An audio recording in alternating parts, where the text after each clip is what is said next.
Voilà, donc aujourd'hui, nous avons le plaisir de recevoir François Umbril pour la première fois, parce que de temps en temps, il y a des gens qui viennent qui ont été réélus, mais là, François Umbril, c'est la première fois. Vous avez été nombreux à répondre à notre invitation, ce qui veut dire qu'il y a une forte attente et une forte curiosité.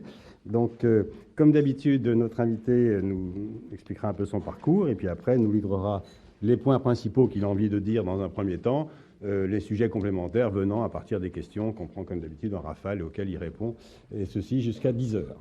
Voilà, François Umbril, c'est à vous.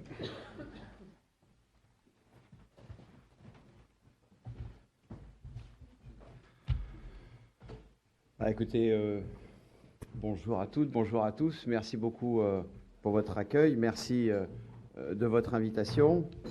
Alors, c'est très impressionnant pour moi parce que je vais y revenir puisqu'on m'a proposé d'être un peu plus dans le détail sur mon parcours. J'ai 55 ans, ça fait à peu près 25 ans que je fais du syndicalisme sous toutes ses formes. Et je crois n'avoir jamais été confronté de manière aussi directe et de manière aussi illustrative à ce que c'est que la réalité du dialogue social, puisque c'est une forme de titre finalement. Je vois ici Jean-Claude Gaudriot, ancien DRH de Solvay, avec qui j'ai travaillé sur des projets européens, sur les projets comités d'entreprise européens. Il y a à côté de moi Paul Ribeiro de Force ouvrière, un enfant perdu de Péchinet comme moi, donc avec qui on a travaillé pendant plus de 10 ans dans l'entreprise à résister aux OPA successives du groupe Alcan et du groupe Rio Tinto sur l'entreprise Péchinet, j'y reviendrai. Je vois ici deux collègues de la CGT avec qui j'ai beaucoup appris sur la formation professionnelle et sur l'Europe. La réalité du dialogue social, finalement, je pourrais presque en terminer là, hein, c'est l'ensemble de cette salle, des gens motivés pour construire ensemble quelque chose qui fait sens pour la société et dans laquelle chacun peut s'inscrire. Mais je vais quand même faire un peu plus long, j'espère que vous ne m'en voudrez pas. Parler un petit peu de moi au début. Donc moi, je suis quelqu'un qui a fait son parcours dans l'industrie, ingénieur de formation, je suis ingénieur géologue. Même si avec mon marteau de géologue, j'ai plus enfoncé de clous que de cassé de cailloux, mais je suis un ancien élève de l'école de géologie à Nancy, j'ai fait de la recherche pendant 6 ans, j'ai fait mon doctorat dans un laboratoire de physique à Nancy, et puis après de la recherche dans un laboratoire à Gardanne, dans les Bouches-du-Rhône, chez Péchinet, qui est la société qui m'a embauché en 1989, et chez qui j'ai fait toute ma carrière. Simplement, c'est Péchinet qui n'a pas fait toute sa carrière avec moi, puisque j'imagine beaucoup d'entre vous ont suivi cette péripétie, qui est une péripétie malheureusement assez illustrative de ce que fut le destin de certaines grandes entreprises, de ce qu'on appelle parfois les fleurons. Hein. Moi, j'ai coutume de dire, quand j'ai annoncé à mes parents que j'étais embauché chez Péchinet, ils étaient très fiers de moi, pourtant ils ne savaient pas ce qu'on y faisait. Donc pour moi, c'est une assez bonne caractéristique de ce que c'est que l'image de l'entreprise. On sait que c'est une belle entreprise, mais on ne sait pas forcément ce qu'on y fait. Donc dans cette entreprise, j'ai fait de la recherche, de la fabrication, du procédé, tout ce qu'on peut faire dans l'industrie. Et j'ai fait aussi beaucoup de syndicalisme. Il se trouve que moi, je pense qu'un parcours syndical, puisque je crois qu'il faut aussi parler un petit peu de ça, hein, parcours syndical, ça existe, ça a du sens. Et un parcours syndical, c'est souvent un fait hasardeux au départ. C'est la rencontre via le hasard d'une motivation, d'un engagement avec une certaine idée qu'on se fait de la société, avec des personnes. Alors moi, j'ai commencé mon engagement syndical en étant élu au comité entreprise de Gardanne, qui est un site qui fait 600 personnes. Et quand j'ai demandé au délégué syndical qui m'a présenté aux élections, pourquoi moi, j'avais 28 ans à l'époque, il me dit parce que tu es le dernier arrivé. Et vous voyez, c'est un petit détail, mais c'est souvent ça aussi l'idée. À un moment donné, il faut toujours un fait hasardeux, un fait générateur. Et puis à partir de là, un engouement à contribuer, à participer au débat, en fait. C'est ça. Participer au débat, être un élément moteur, soit du changement, au moins parfois tout simplement de la libération de la parole, des échanges, souvent de la construction via des accords dans l'entreprise. tout ça fait que de fil en aiguille, on devient de plus en plus spécialiste de certains sujets, et puis on a envie d'aller toujours un petit peu plus loin. Ça a été mon cas. Je me suis occupé de la coordination syndicale à la CFE-CGC du groupe Péchinet pendant presque une quinzaine d'années, et notamment à travers des périodes de crise intenses qu'ont été l'OPA du groupe Alcan sur le groupe Péchinet, et ensuite, 4 ans plus tard, l'OPA du groupe Rio Tinto sur le groupe Alcan. Le jeu du Pac-Man, que tout le monde connaît, et quand on est au cœur du jeu, parfois, effectivement, on ressent des impressions bizarres. J'ai coutume de dire que le groupe Alcan, les Canadiens, pour beaucoup francophones, ont beaucoup fermé d'usines, et le groupe Rio Tinto, les Australiens, ils ont beaucoup vendu. Et au final, il reste une société extrêmement morcelée, dans laquelle l'attachement à l'entreprise est assez difficile à concevoir. Et pour tout vous dire, je vais terminer là-dessus, l'usine dans laquelle je suis salarié aujourd'hui, qui est une usine dans les Alpes, à côté d'Albertville, où on fabrique des abrasifs, le groupe Alteo, dont vous avez peut-être entendu parler, puisqu'il a été dans les feux de l'actualité. Il n'en est pas tout à fait sorti, avec les résidus inertes à Gardanne. Les journalistes disent les bouts rouges, moi je dis les résidus inertes, mais ce n'est pas l'objet du débat. Et le groupe est vendu, c'était à nouveau vendu. Et cette anecdote, je pense, est assez éclairante. La société dans laquelle je suis salarié a 2 sites. Un site dans les Alpes où je suis salarié, un site dans les Pyrénées, des sites de petite taille, 150 personnes et 90 personnes. C'est vendu au groupe Imerys, qui est un grand groupe, donc les salariés sont plutôt, j'allais dire, moteurs dans ce processus. Eh bien, en fait, ça ne se fera pas dans les conditions prévues parce que la Commission européenne a décidé qu'il y avait entrave à la concurrence et donc impose au racheteur Imerys de revendre une partie de la production du site de la Bâtie, ce qui le met dans une position, sur le plan de son équilibre industriel, particulièrement précaire. Vous voyez que l'histoire ne s'arrête jamais. C'est une roue qui tourne en permanence entre les OPA plus ou moins hostiles, les stratégies financières de rationalisation, entre une forme d'opposition, de combat qui se prépare au niveau de la section dans laquelle je suis, parce que le président de la CFE-CGC est toujours quand même un peu dans sa section syndicale, de temps en temps trop rare, un affrontement avec les règles européennes, les règles de la Commission, les règles, entre guillemets, de la libre concurrence, qui vont nous amener à une situation précaire à laquelle personne ne s'était préparé. Donc c'est ça, finalement, pour moi, en creux, mais en relief aussi, le sens de l'engagement syndical. Et aussi, ça va me permettre de faire le lien avec la CFE-CGC, que j'ai l'honneur de présider maintenant depuis 4 mois. Après avoir été délégué national sur l'Europe et l'international pendant 3 ans, il y a une dizaine d'années, puis ensuite responsable de la formation professionnelle comme secrétaire national, et après avoir repris un temps une activité dans la branche chimie, ce qui a été pour moi aussi une expérience extrêmement complémentaire et importante, de voir finalement toutes les facettes de l'activité syndicale au niveau fédéral et confédéral dans l'Interpro, de voir la vie de la branche. Ça aussi, c'est quelque chose qui est extrêmement éclairant dans un parcours.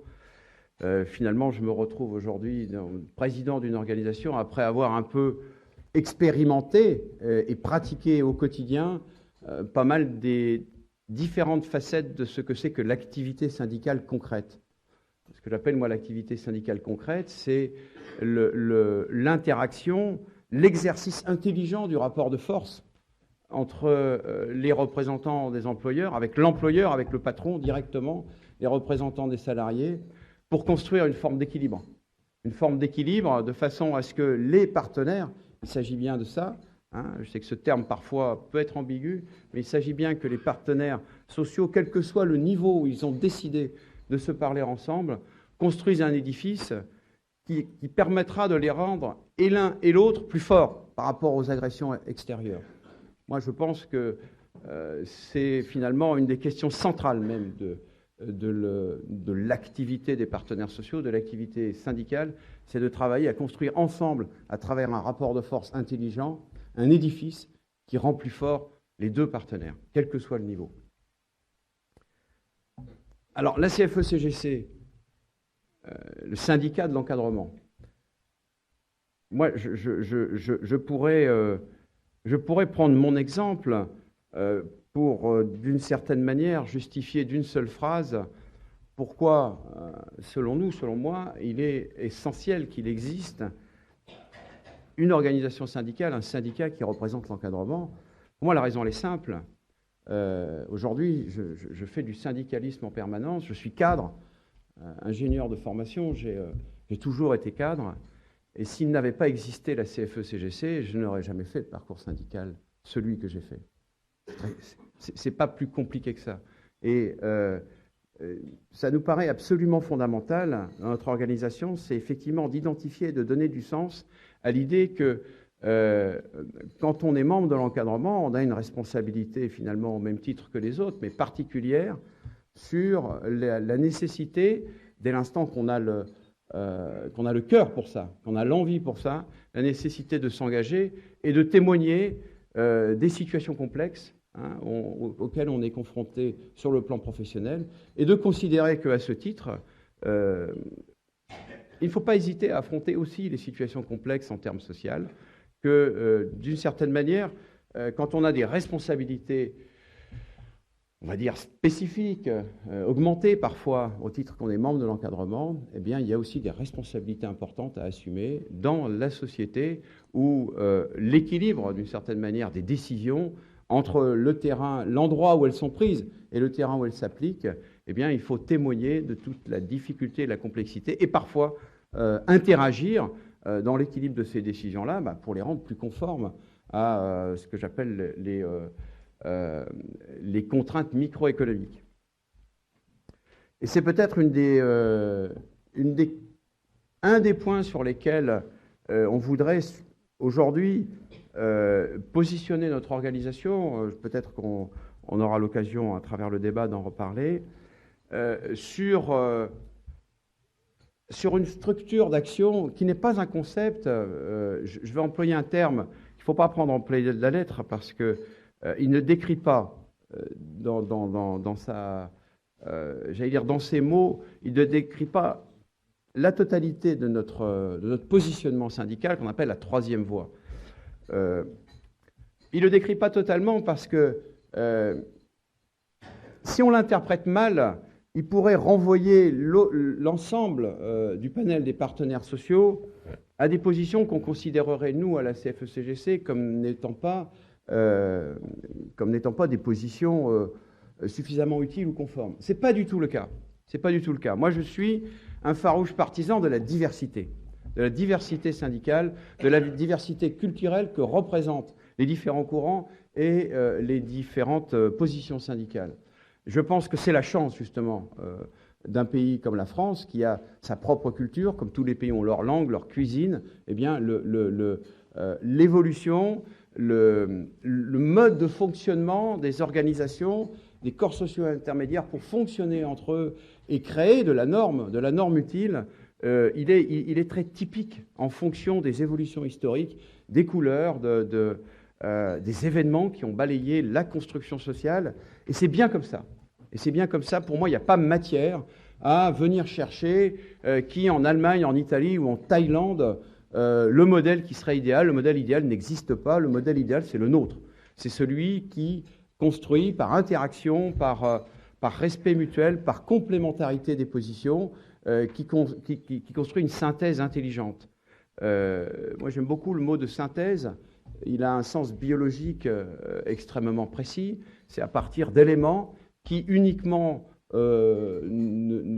sont insuffisants à élaborer un corps vivant. Eh bien, c'est la juxtaposition, la synthèse de tous ces éléments-là qui permet, pour le coup, de construire un édifice autour duquel s'articulent des éléments de société dans lesquels les gens vont pouvoir vivre. La synthèse, c'est le vivant. Et donc, la diversité de représentation est quelque chose qui me paraît particulièrement précieux pour notre pays et sur lequel il faut, à mon avis, continuer à s'appuyer.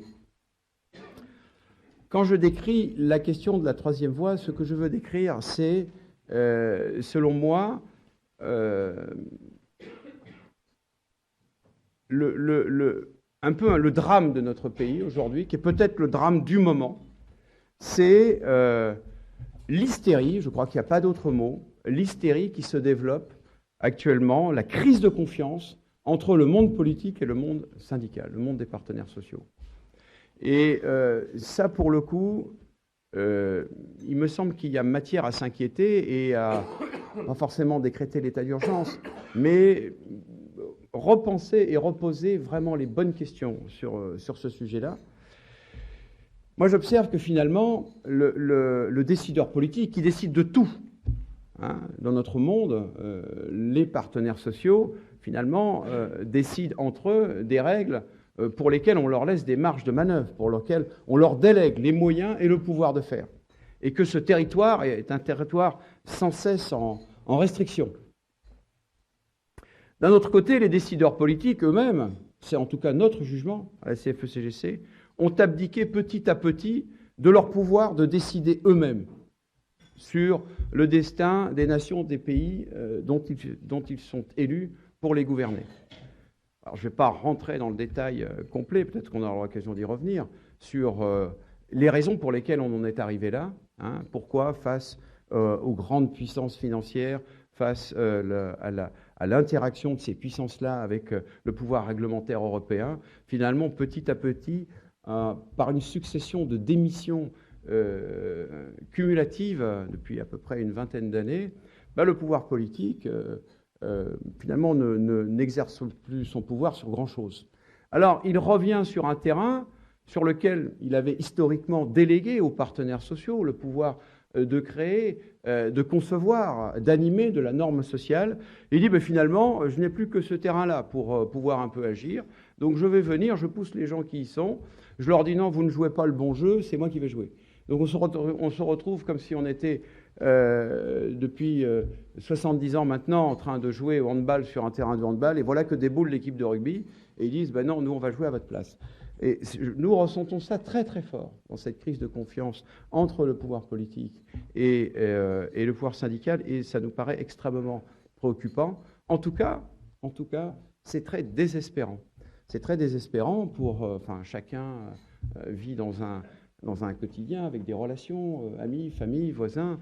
On se parle entre nous, bien sûr. Hein, donc on sait bien aujourd'hui quel est le niveau de confiance que génère la campagne électorale pour les présidentielles qui a commencé déjà depuis 6 mois peut-être et qui va encore durer 6 mois.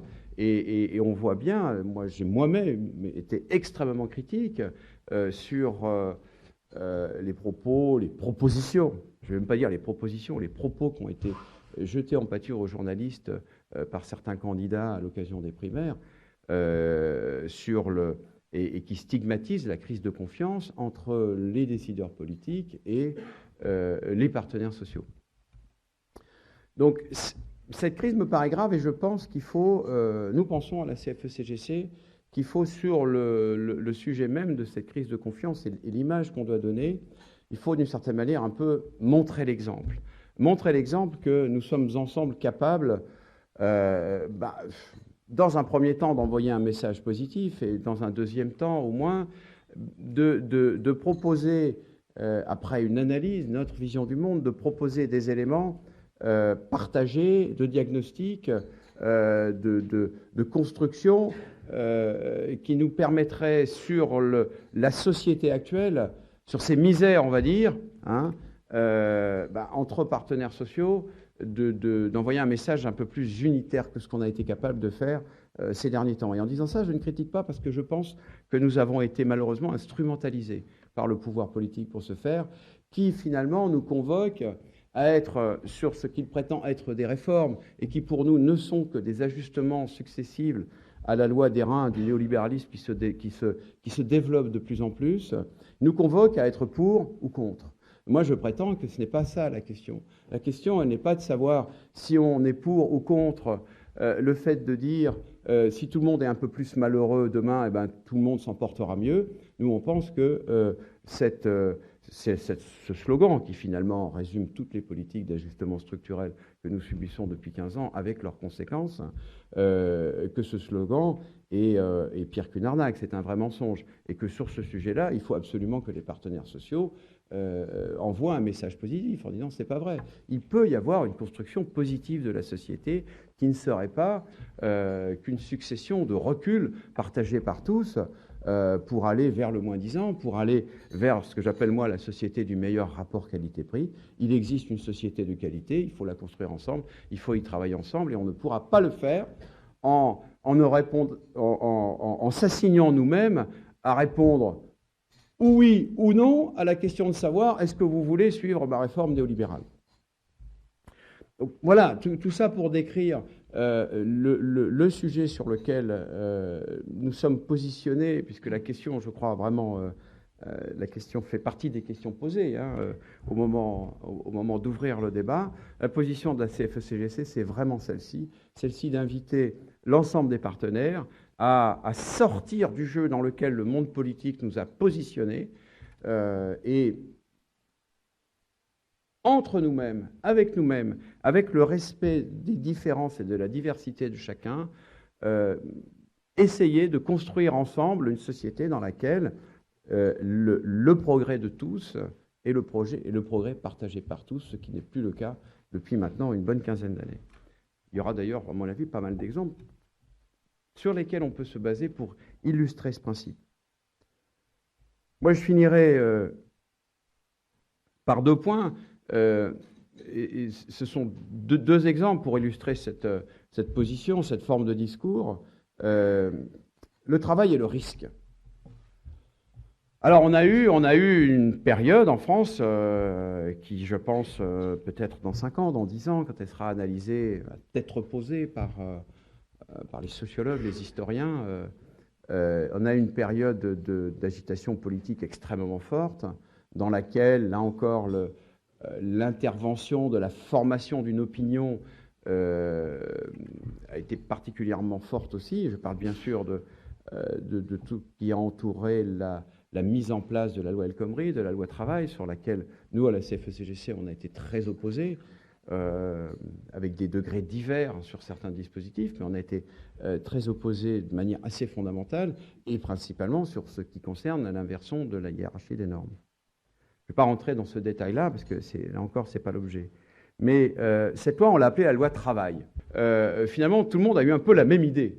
Quand je dis tout le monde, c'est nos partenaires syndicaux, et je pense aussi même, je le sais, nos partenaires représentants des organisations patronales. L'idée est venue de dire, mais finalement, quand on parle du travail, de quoi on parle? Qu'est-ce que c'est que le travail aujourd'hui? Et ça nous paraît vraiment être la question pour les années à venir. Qu'est-ce que c'est que le travail? Le travail dans tous ses états, le travail dans toutes ses formes, les statuts juridiques, le contenu, l'évolution et surtout les risques que chacun prend au moment où il va rentrer dans telle ou telle forme de travail. Les risques qu'il prend par rapport à sa propre carrière, par rapport à son environnement économique, par rapport à sa vie familiale. Le travail, le risque de ne pas avoir de travail, le risque d'en avoir trop. Tous ces sujets-là, finalement, adressent toutes les questions assez fondamentales de ce plus que début du XXIe siècle. Alors, on a beaucoup parlé du numérique, mais le numérique, finalement, percute aussi la question de la productivité, la question des modifications dans les formes de travail, dans les statuts juridiques. Et il nous paraît qu'il y a quelque chose à construire pour le coup de très nouveau, qui serait de repenser le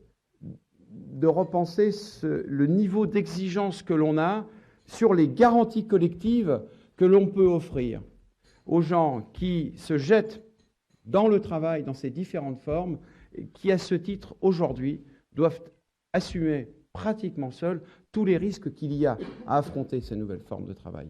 Et que c'est justement le rôle des partenaires sociaux qui ont la main sur les dispositifs collectifs. Je ne dis pas qu'ils ont la main au sens du pouvoir qu'ils exercent, mais qui ont l'expérience du niveau d'exigence, des difficultés à le construire et du fonctionnement actuel, voire pourquoi pas des dysfonctionnements des différents dispositifs collectifs, qu'on appelle pour beaucoup des dispositifs paritaires, dans lesquels il faut aujourd'hui penser un petit peu la mutation pour pouvoir intégrer tout ce qui est apparu comme nouveau dans les formes de travail, dans les parcours professionnels et dans les différents risques désormais les différents risques auxquels on est confronté. Pourquoi tout ça ? Parce que nous pensons de manière absolument fondamentale que le risque, quand il est assumé par l'individu, nuit à sa créativité. Pour que quelqu'un, et on sait tous que c'est entre 20 et 30 ans qu'on a la période la plus active de contribution à la créativité de la société dans son ensemble. Donc, à la compétitivité économique aussi. Et c'est peut-être le point numéro 1, le point qui est le plus sacrifié, en fait, au développement de la société, c'est les éléments de sécurité qu'on doit mettre en place pour qu'un individu, quand il rentre dans la partie la plus créative de sa carrière, de son fonctionnement, de son apport au collectif économique, pour qu'il soit beaucoup plus sécurisé, de façon à ce que l'ensemble de la collectivité en profite plus. Nous pensons qu'on a fait, probablement pas forcément volontairement, mais on a fait une erreur pour le coup assez fondamentale à ne pas suffisamment se préoccuper de sécuriser la phase d'une génération rentrante, de sécuriser la phase d'entrée dans le travail et des conditions beaucoup plus détendues, confortables, pourquoi pas, dans lesquelles il faut justement qu'une génération qui rentre dans le travail puisse s'exprimer, puisse apporter au collectif économique. Et moi, je finis là-dessus, et puis après je boirai un verre d'eau quand même, et puis j'imagine on va avoir l'occasion de débattre. Nous, on pense que, et je suis fermement convaincu que c'est un pari, c'est peut-être un pari insensé aujourd'hui, mais je pense que c'est une injonction à laquelle nous tous, particulièrement ce qu'on appelle les corps sociaux intermédiaires, j'ai toujours un peu de mal avec cette définition sociologique, c'est pas ma meilleure spécialité. Ma meilleure spécialité, ça reste un peu le granit de Tanargue, ou les calcaires du Kiméridien, mais donc les corps sociaux intermédiaires, les représentants finalement actifs de la société civile, à qui on a imposé toutes les exigences de la représentativité. Aujourd'hui, il n'y a pas d'organisation plus représentative dans la société civile qu'une organisation syndicale, avec des élections à tous les niveaux, la transparence dans les organisations, la transparence financière. Donc moi, je suis toujours extrêmement surpris, parfois un petit peu choqué de voir à quel point on nous impose dans des phénomènes de concertation, dans des étapes de concertation, des partenaires pour qui on n'a pas la même exigence en termes de représentativité. Donc on a, nous, organisations syndicales, on a à être fiers du taux de participation aux élections professionnelles, dont je crois les décideurs politiques aimeraient bien ne serait-ce qu'avoir une petite partie du quota, tellement eux, ils sont faibles en termes de représentativité. Ils aimeraient bien, en vérité, avoir le nombre d'adhérents que nous avons nous-mêmes. J'ai coutume de dire qu'à la CFE-CGC, qui n'est pas la première, loin de là, sur le sujet, avec nos 160 000 adhérents tout mouillés, on a quand même plus d'adhérents que le PS et les Républicains réunis. Donc, tous ces éléments-là, je pense créer les conditions renforcées d'une responsabilité particulière d'agir aujourd'hui dans la société, et pourquoi pas réussir ce pari qui paraît un peu insensé aujourd'hui, non pas forcément tout de suite de refonder la société, mais en tout cas de proposer un modèle de société positif dans une crise majeure quand même, qui n'est pas qu'une crise financière, qui est aussi une crise dans les têtes, une crise dans la responsabilité politique, dans l'indépendance politique, de proposer, d'envoyer un message positif à l'ensemble de l'opinion. Il me semble que ça n'a jamais été aussi urgent qu'en ce moment. Voilà.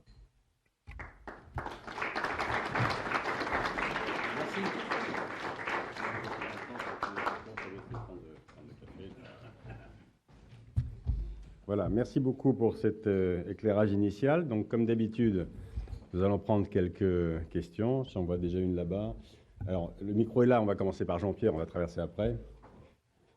Héloïse passe le micro à Jean-Pierre. Vous vous présentez, intervention rapide. On en prend 3 ou 4. Oui, bravo pour votre présentation. Simplement, mon épouse a travaillé chez Ugine au moment de la fusion avec Kuhlmann il y a quelques années. Elle a 70 ans maintenant. Elle a pris sa retraite. Donc moi, la question que je voulais vous poser, c'est une question assez pratique. Concernant les nouvelles formes d'emploi, donc je participe à l'Observatoire paritaire du portage salarial, où nous avons la chance, avec les partenaires sociaux, à l'issue d'une quinzaine d'années, d'avoir mis en place des garanties collectives pour les salariés portés dans le domaine du portage salarial.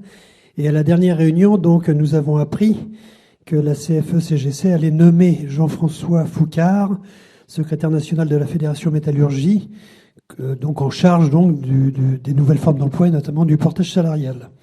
Fabrice Richard, donc, qui travaille déjà avec nous, reste en place. Donc ça, c'est une très bonne chose. Alors, je suis tout à fait d'accord avec votre proposition que les partenaires sociaux doivent reprendre l'initiative pour les normes sociales. Dans le cas de ces nouvelles formes d'emploi, ça a été le cas. Donc, je voudrais connaître votre position et comprendre pourquoi la responsabilité de ce domaine important est confiée à donc un secrétaire national de la métallurgie, alors que nous, dans les nouvelles formes d'emploi, on est surtout dans des formes plutôt prestations intellectuelles, conseils. Voilà, donc c'est une question très pragmatique. Merci. Merci. On va traverser la salle. Oui, c'est Milésie.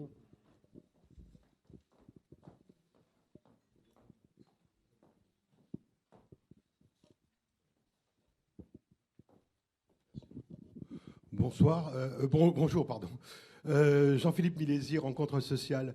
Comme un écho à certains propos de certains candidats à la future présidentielle, l'Institut de l'entreprise, qui n'est pas un ramassis de Gagman, a publié sous la signature de Jean-Charles Simon une récente étude qui s'appelle « Faut-il en finir avec le paritarisme ?» Et dans un éloge appuyé et très insolite de la loi Le Chapelier, vous délégitime, M. Omril, nous délégitime une bonne partie de ceux qui sommes là ce matin à vous écouter. Je voulais savoir si vous connaissez cette étude, ce que vous en pensez, et de toutes les façons, comment vous répondez à cette question. Faut-il en finir avec le paritarisme? C'est-à-dire, faut-il aller encore un peu plus loin dans la dérégulation et la destruction du système social français? Héloïse, ici, M. Richard. Ici. Bonjour. Alain Richard, sénateur. Quel est l'objectif que votre organisation se fixe en ce qui concerne le futur proche de l'assurance chômage?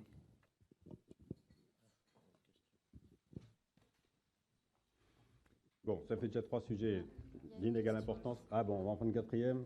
Chez Michel Noblecourt. Oui, Michel Noblecourt, Le Monde. Je voulais revenir sur le débat, le premier débat entre les candidats de la primaire de la droite. Est-ce que finalement la question qui était sous-jacente à ce débat, ce n'était pas plutôt au-delà de faut-il en finir avec le paritarisme, faut-il en finir avec le syndicalisme?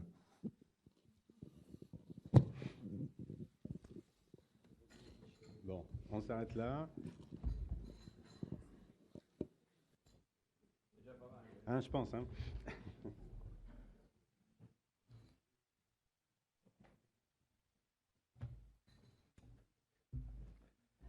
Alors,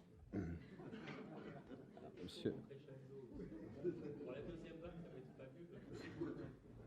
Donc, monsieur Noblecourt, bien sûr, oui.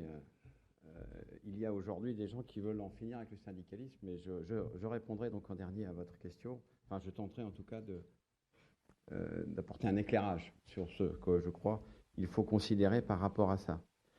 Alors, une question très précise, très pragmatique sur le portage salarial et les nominations que la Confédération fait dans les organismes. Moi, je trouve que la question n'est pas inintéressante et permet pour le coup de répondre, ou en tout cas peut-être de tenter de répondre sur la façon dont fonctionne une organisation syndicale de notre type. Comme je crois d'ailleurs la plupart des organisations, on a un congrès à l'occasion de ce congrès-là un programme. Moi, j'ai été élu sur un programme hein, qui fait 8 pages d'ailleurs et que je peux fournir sur simple demande. Une équipe est élue, des secrétaires nationaux, des délégués nationaux. L'organisation fonctionne de manière extrêmement démocratique, avec un contrôle politique des différentes instances qui elles-mêmes sont constituées par les différentes fédérations. Comme je n'ai pas une douzaine d'heures devant moi, je ne vais pas vous expliquer dans le détail comment fonctionne notre organisation. Mais il y a donc des secrétaires nationaux qui sont en charge de dossiers. Et que sur certains dossiers que nous considérons, nous, comme étant des dossiers prioritaires, nous souhaitons à ce que le Bureau national, qui est l'instance la plus concentrée de la décision politique au niveau de la Confédération, nous souhaitons que le secrétaire national participe avec un conseiller technique hein, qui lui porte avec lui l'expertise technique du dossier, qui participe à l'instance, de façon à ce que le Bureau national soit informé, concerné en direct avec le sujet. Voilà, c'est tout simplement la raison. L'origine professionnelle de la personne, en vérité, importe peu pour nous. Hein. Alors évidemment, ça peut être un plus quand on arrive sur un sujet qu'on a cette spécialité-là. Mais là, en l'occurrence, ce qui est important, c'est le signal envoyé au motif que c'est un secrétaire national qui va venir s'impliquer avec un conseiller technique sur ce sujet-là. Alors, Jean-Charles Simon, moi je ne connais pas ce monsieur. J'ai failli, on m'avait même proposé de participer à un débat avec lui. Et moi j'ai refusé, tout simplement. Parce que vous voyez, j'ai 55 ans. Bon, c'est pas si mal, hein, c'est pas. J'ai plus tellement envie de perdre mon temps dans ce genre de choses. Voilà. Bon, que vous dire de plus?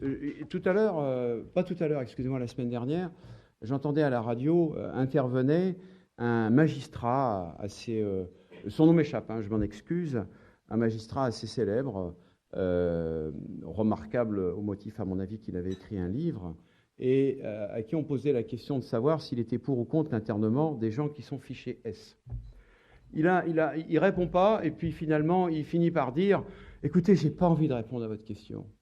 J'ai pas envie de répondre à une question où on me demande si je suis pour ou contre le fait de mettre en prison des gens qui sont sur un fichier administratif. » Et moi, je pense qu'il a raison. C'est ça la bonne question. Et moi, j'ai pas envie de discuter avec des gens qui posent la question de savoir s'il faut en finir avec le paritarisme. Pour le remplacer par quoi? Pour le remplacer par quoi? Par une décision unilatérale de gens qui ne sont pas plus représentatifs que le lobby qui les a mis en place. Moi, s'il y a des gens qui aujourd'hui ont envie de faire la promotion de cette société-là, moi personnellement, je leur reconnais le droit d'exister et de professer ça. Mais je ne vois pas l'intérêt qu'il y a à débattre sur ce sujet-là. J'y reviendrai d'ailleurs avec la dernière question. Sur l'assurance chômage, moi je pense qu'on a un objectif partagé sur la question de la nécessité, pour le coup, pour les partenaires sociaux, c'est un vrai test hein, de la capacité qu'aurait chacun à reprendre le dossier avec un diagnostic partagé, des sujets sur lesquels il y a nécessité de trouver entre partenaires sociaux un accord pour dégager les points qui permettraient de trouver une issue économique à la situation financière du régime. On est aujourd'hui sur la question du diagnostic. Le diagnostic, je pense, est partagé sur les zones du régime d'assurance chômage qui aspirent le plus de revenus et qui génèrent le plus de déficit. Disons-le comme ça. Hein, quand on fait une analyse en silo des différents contrats, sur cette question-là, on arrive assez bien à partager le diagnostic. Le point sur lequel il faut qu'on se mette d'accord aujourd'hui, c'est sur les priorités à donner dans les différents termes de la négociation pour savoir quel est le type de contrat aujourd'hui. Hein, j'essaye de ne pas trop tourner autour du pot, puisque c'est un sujet qui pourrait nuire à l'entrée dans la négociation. En tout cas, nous, on y est favorable, mais on ne pourra pas. Il faudra que chacun accepte, et nous, on est prêt à le faire, accepte de faire une forme de concession aux positions de l'autre, mais on ne pourra pas, en tout cas c'est mon avis, on ne pourra pas obtenir un résultat si on n'a pas entre nous la maturité suffisante d'accepter qu'il y a, sur la question de l'assurance chômage et d'un accord nécessaire entre nous, un certain nombre de sujets dont on peut faire la liste et dont on peut donner des priorités. Ce qui ne dit rien, a priori, de la façon dont on va définir les solutions pour avancer.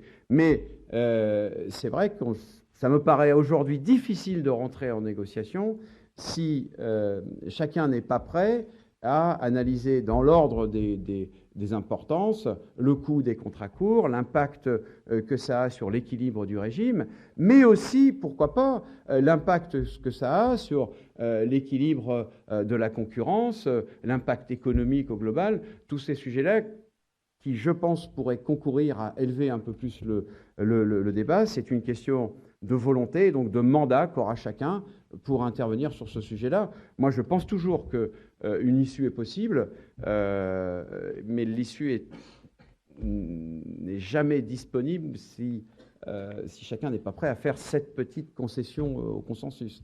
Alors, on est dans une phase de test important.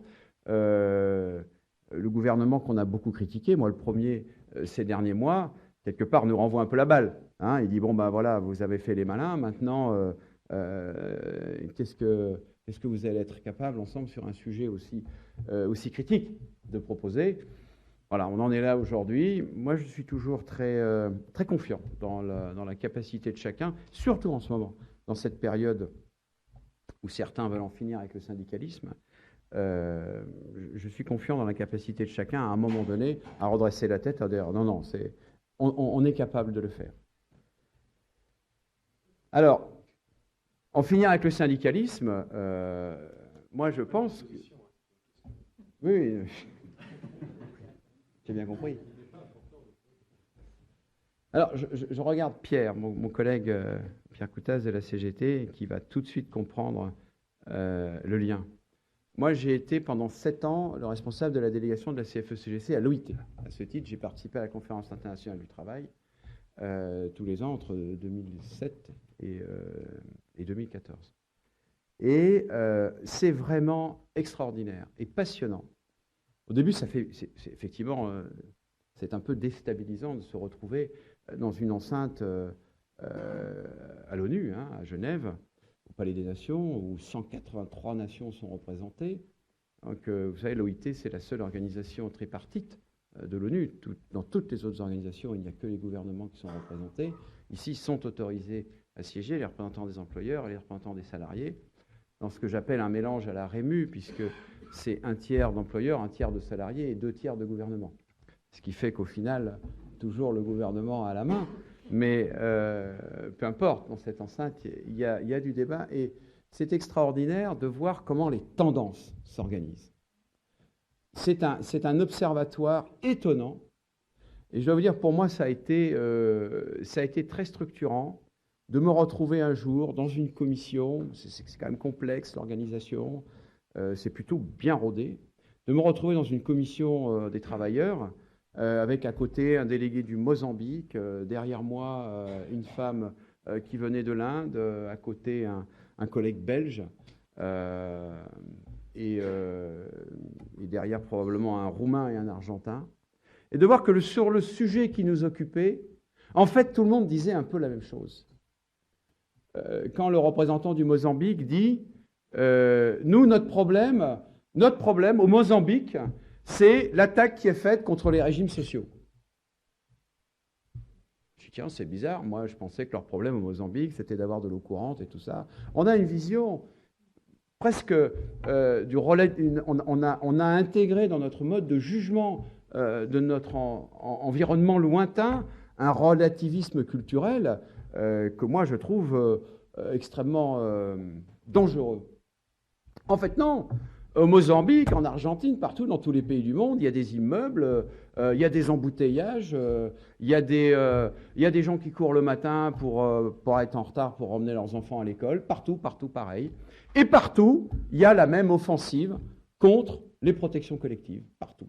Au même niveau, avec la même intensité. Simplement, il y a des choses qui font différence, c'est le revenu moyen, etc. Mais cette offensive contre les régimes sociaux, contre le paritarisme partout où il existe, elle est générale. Et ça, c'est une sacrée leçon.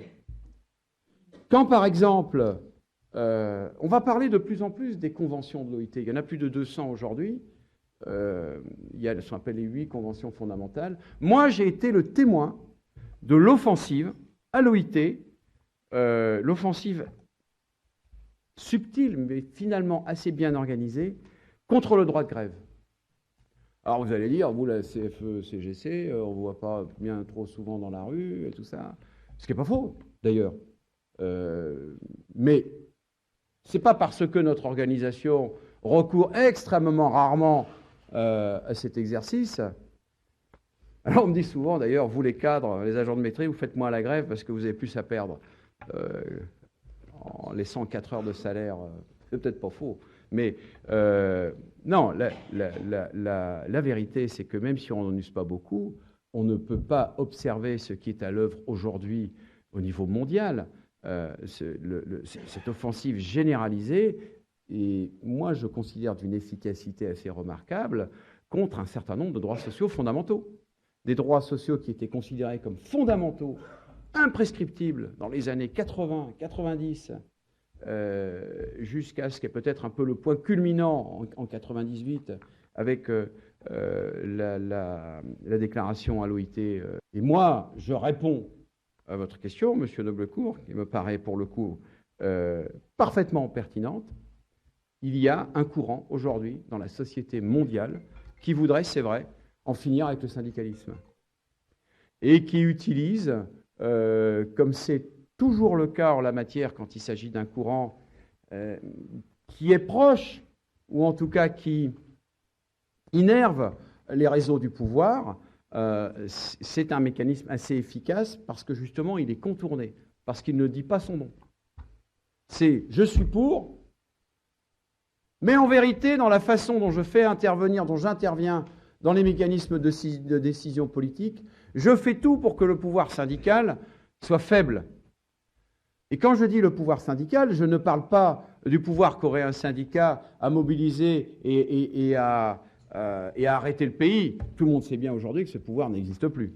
Hein, moi, je suis en 1961, j'ai grandi avec des coupures de courant régulières, tous les 3 mois. Ça choquait personne.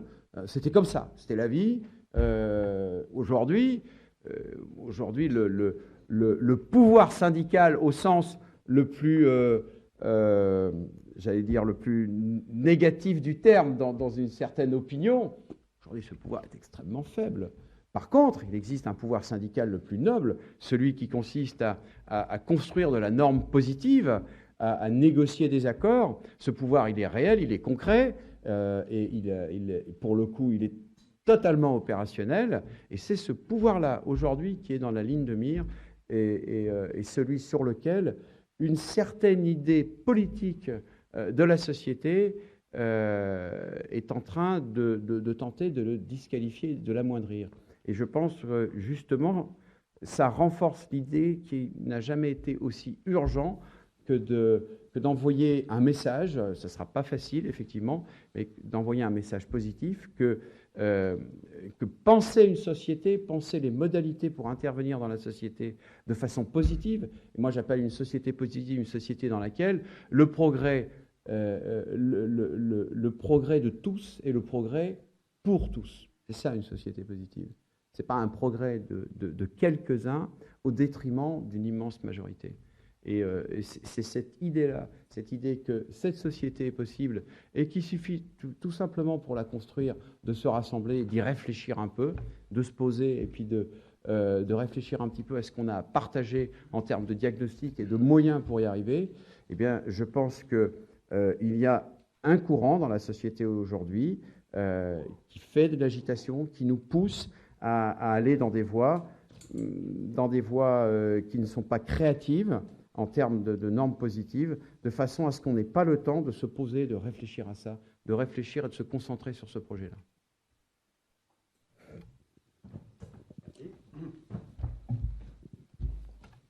Alors, d'autres questions? Pierre? Godriot, M. Boult, voilà. J'en ai déjà 4, alors voilà, ce sera pour le coup d'après pour les suivants. Pierre, vas-y. Pierre Ferracci, Alpha. Bonjour François. Moi, je reviens sur la loi travail. On a cru percevoir au moment du passage de témoin entre la précédente direction de la Confédération et la nouvelle, un changement de ton ou un changement de fond sur cette loi travail. Et des propos d'ailleurs, y compris de ta part, qui avaient tendance à faire basculer la CFE-CGC dans le rang du côté des opposants absolus à la loi. Donc moi j'aimerais tout simplement, de façon un peu synthétique, on connaisse la position de la CFE-CGC sur cette loi. D'accord. Patrick Boult.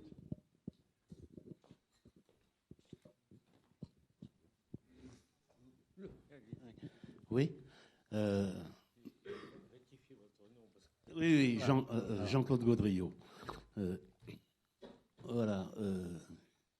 J'ai eu l'occasion avec toi de partager un certain nombre de choses au niveau européen, mais le terrain sur lequel je voudrais me situer là et qui m'intéresse beaucoup, c'est dans ton propos introductif, les initiatives que tu comptes prendre pour travailler avec les autres partenaires sociaux.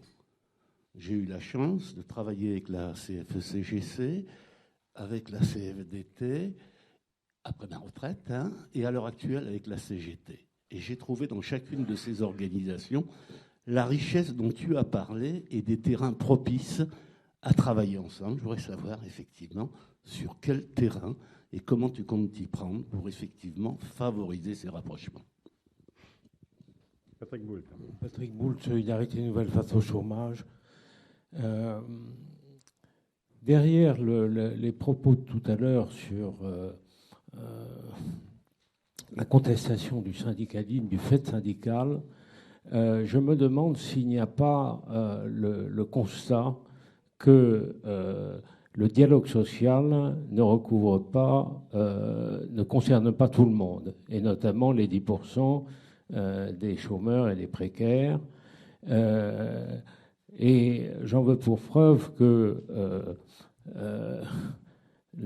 trois éléments. D'une part, les retombées en emploi, l'impact sur l'emploi des diverses dispositions législatives ou autres émergent peu dans le débat. Deuxièmement, en ce qui concerne l'assurance chômage, eh bien, on voit qu'elle est que la négociation ne débouche pas, indépendamment du fait qu'il n'y a que la moitié des chômeurs qui sont indemnisés. Et puis, troisièmement, sur le problème de la formation professionnelle, il y a quelque chose qui est insatisfaisant dans la mesure où il y a une divergence entre les sources de financement et les utilisations potentielles, notamment pour les demandeurs d'emploi. Donc, comment est-ce que vous vous situez par rapport à cette question de la prise en charge, ou de la déshérence des 10% de chômeurs et de précaires? Encore deux interventions. Jean-François Riot, journaliste à Liaison Sociale. Alors, une question qui rejoint un peu celle de monsieur. Vous avez lancé, je crois, il y a quelques semaines, un appel aux autres partenaires sociaux, organisations syndicales et patronales, un appel pour constituer des groupes de travail pour construire un projet de société. Je crois que c'est vous-même qui avez lancé cet appel. Je voudrais savoir quel écho vous avez reçu donc, des OS et des organisations patronales sur ce projet. D'accord. Michel Guilbault. Ici. Oui, Michel Guilbault du MEDEF. Vous avez évoqué tout à l'heure les évolutions du travail, comment on pouvait observer ça et se rendre compte de ce qui se passait, notamment avec le numérique. Quand on fait une réunion d'entrepreneurs aujourd'hui, leur obsession, c'est comment on conduit des transformations. Il y a une accélération des mutations, sans tomber dans un discours trop général. Je crois que c'est quand même vrai qu'il y a aujourd'hui des business qui bougent, des relations clients, des modes de production, des modes de collaboration, donc du coup aussi des modes d'organisation. Donc sans vous poser la question générale là-dessus, c'est en fait comment vous situez la réflexion sur l'encadrement dans ce débat-là. La question on utilise souvent le mot de statut du cadre, mais comment vous réfléchissez à cette dimension-là en miroir de ces mutations économiques? Merci, bon, ça fait encore pas mal. Hein. Merci beaucoup. Je réponds dans l'ordre alors. Hein. Donc Pierre, sur la loi travail, le changement. Alors, deux réponses. D'abord la réponse sur ce qui a été dit parfois de la modification de la position de la CFE-CGC sur le sujet. Alors ça aurait pu tout à fait être le cas. Il y a eu un congrès. Il est normal qu'à l'occasion d'un congrès, des positions changent. C'est l'idée de faire des congrès, même si la racine, le corpus de valeurs d'une organisation reste quand même assez constant. Dieu merci, hein, il y a une permanence dans la présence. Après, c'est à ça que ça sert aussi un congrès. En l'occurrence, ce n'est pas le cas. La position de la CFE-CGC, elle était portée notamment par Franck Mikula dans le premier semestre, a toujours été extrêmement dure, critique, argumentée sur un certain nombre de points, notamment du projet initial. Après, il se trouve que le 1er juin, les micros se tendent, une nouvelle personne s'exprime au nom de l'organisation. C'est un créneau, il faut en profiter. Donc, et à cette occasion-là, effectivement, ça m'a permis de réaffirmer, mais avec mes mots à moi, les raisons pour lesquelles nous étions opposés à la loi travail dans son ensemble. Avec toujours cette perspective, pourquoi pas, moi j'ai porté cette espérance pendant presque 30 jours, hein, jusque dans le bureau du Premier ministre, tentant jusqu'au dernier moment de dire, mais écoutez, oui, nous sommes contre, désolé, ne nous en veuillez pas trop, mais il y a peut-être des moyens, et peut-être que si vous sécurisez le forfait jour, peut-être que si sur tel ou tel sujet, c'est ça aussi, à un moment donné, hein, l'espace dans lequel une organisation syndicale peut faire avancer les choses. Et au final, pourquoi nous restons contre la loi travail? Et désolé, je vais vous asséner une image, mais qui, pour moi, décrit parfaitement notre vision de la loi, sans pour autant considérer que la position des autres organisations seraient des mauvaises positions. Nous n'avons pas, sur le sujet de l'inversion de la hiérarchie des normes, la même notion du risque que l'on prend. Moi, l'impression que j'ai avec la loi, c'est que nous allons chez le concessionnaire, on achète une voiture, il nous la donne, elle est belle, on l'essaye, et puis on revient après avoir fait un tour et on dit, mais il y a un problème, il n'y a pas de frein sur cette voiture. Et le concessionnaire nous dit, ah bah oui, c'est vrai, mais par contre, il y a l'intérieur en cuir. Moi, je dis non. Quand on nous dit, faites la somme des plus et des moins, et considérez si la somme est positive ou négative. Je dis non, on ne peut pas faire cette somme. Nous avons, nous, sur la question, à proprement parler, de l'inversion de la hiérarchie des normes, désormais disponible, et donc de l'ouverture sans limite au rapport de force économique dans le champ du rapport de force sociale, nous avons, une évaluation des risques qui ne nous rend pas admissible le fait de cette loi pour cette partie-là. Donc nous n'avons pas évalué les autres points. Puisque de toute façon, nous ne voulons pas conduire ce véhicule. C'est simple. Voilà le sujet. Et moi, je suis très amer. Je suis très amer parce que cette affaire a terminé en punching ball politique dans lequel le pouvoir nous a définitivement instrumentalisés. Moi, je l'ai compris. Je ne pensais pas que c'était à ce point-là, mais je l'ai compris. Et moi, je suis très en colère de ça. Parce que finalement, le pouvoir politique a fait son business sur notre dos. Alors que nous avions, et moi je le sais, je ne vais pas rentrer dans le détail, hein, on a un certain nombre à le savoir, nous avions entre les mains, entre partenaires sociaux, les éléments qui permettaient de sécuriser cette partie sur la hiérarchie des normes. Nous avions les éléments et ils étaient partagés. Et les raisons pour lesquelles on n'a pas pu le mettre en place, c'est parce qu'en vérité, le pouvoir, dans son instrumentalisation politique du débat, ne souhaitait pas ouvrir cette porte. Et moi, je suis très amer de ça, et je leur en veux. Alors, il ne faut pas être rancunier, mais il ne faut pas oublier non plus.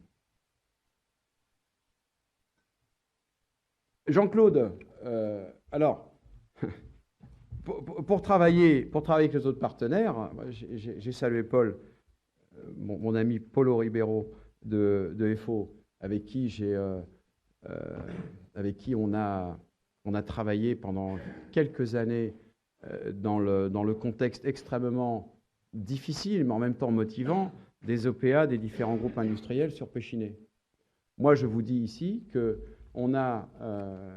il existe encore, c'est drôle d'ailleurs parce qu'il est en train d'être renégocié en ce moment même, il existe encore dans Rio Tinto un accord comité d'entreprise européen et un accord droit syndical de très haut niveau, un accord référence. Alors, ce n'est pas le seul, pas non plus exagéré. Et cet accord, moi je le sais, Paul le sait aussi, il a été fait avec la direction, premièrement. Il y a cet accord parce que la direction l'a voulu. Si on n'avait pas eu les partenaires de la direction motivés pour faire un accord de haut niveau, il n'y aurait pas eu cet accord. Et il y a 5 organisations syndicales qui est intervenues chacune, se connaissant bien les uns les autres, chacune avec sa proposition, sa partie, respectant les propositions des autres, proposant soi-même une position au débat et arbitrant chacune les uns les autres de façon à construire quelque chose dans lequel les représentants du personnel et à travers eux l'ensemble du personnel seraient mieux armés pour résister aux conséquences et à l'organisation qui allait résulter de ces différents troubles qui, pour certains, ont été des traumatismes économiques. Moi, je n'ai pas de meilleur exemple à donner pour illustrer ce que je crois est la bonne méthode. C'est la méthode concrète sur le terrain. Voilà. Les gens, là où, j'allais dire, il y a le moins d'enjeux de personnes, il y a le moins d'enjeux politiques, il n'y a pas les caméras qui sont là à l'affût de la petite phrase.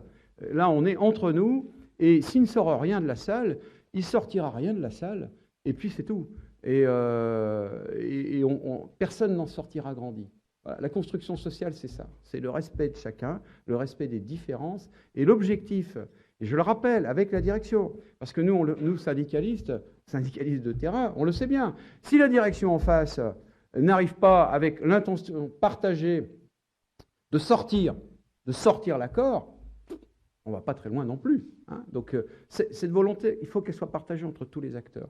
Moi, ce que je trouve extraordinaire dans le monde syndical, dans l'activité syndicale, c'était cette idée, pour le coup presque antique, de la reconnaissance mutuelle entre partenaires. Je ne sais pas qui a cité le Chapelier, c'est ça, reconnaissance mutuelle. On se reconnaît comme étant chacun porteur d'un courant, d'une idée, d'une capacité à intervenir pour pouvoir construire ensemble le dispositif dans lequel tout le monde sera représenté. Et ça, c'est unique. C'est unique et c'est un bien qui me paraît, un trésor qui me paraît extrêmement important de protéger. Parce qu'il y en a pas mal qui veulent mettre la main dessus. Ils ont des grosses mains, ceux-là. Alors, je vais être amené à parler de la formation professionnelle. Je ne sais plus qui m'a posé la question. C'est vous, voilà. Alors, il faut que je fasse attention parce que la formation professionnelle, c'est un de mes petits sujets préférés. J'ai été secrétaire national à la formation professionnelle et moi, j'aime bien ce sujet. J'aime bien ce sujet parce qu'en général, il emmerde tout le monde. Et donc, je trouve qu'il y a un enjeu à essayer de l'affronter en essayant d'intéresser les gens et de leur dire non, c'est le sujet numéro 1. C'est le sujet numéro 1. Vous savez, dans des comités directeurs des organisations syndicales, parfois, je ne veux pas dire tout le monde, mais parfois, quand on aborde le sujet de la formation professionnelle, quand la journée a été rude hein, et qu'on a traité des choses essentielles, et qu'il est 18h ou 18h30, il y en a pas mal qui prennent la tangente. Je pense que c'est une erreur absolument fondamentale. Pour moi, la formation professionnelle, c'est le lien entre la cathédrale de Chartres et l'Airbus. Enfin, tout simplement. La France, 5e puissance économique du monde, c'est la formation professionnelle et rien d'autre. Tout le reste, c'est du pipeau. Tout simplement. Et si on réfléchit bien, on s'aperçoit qu'effectivement, c'est ça.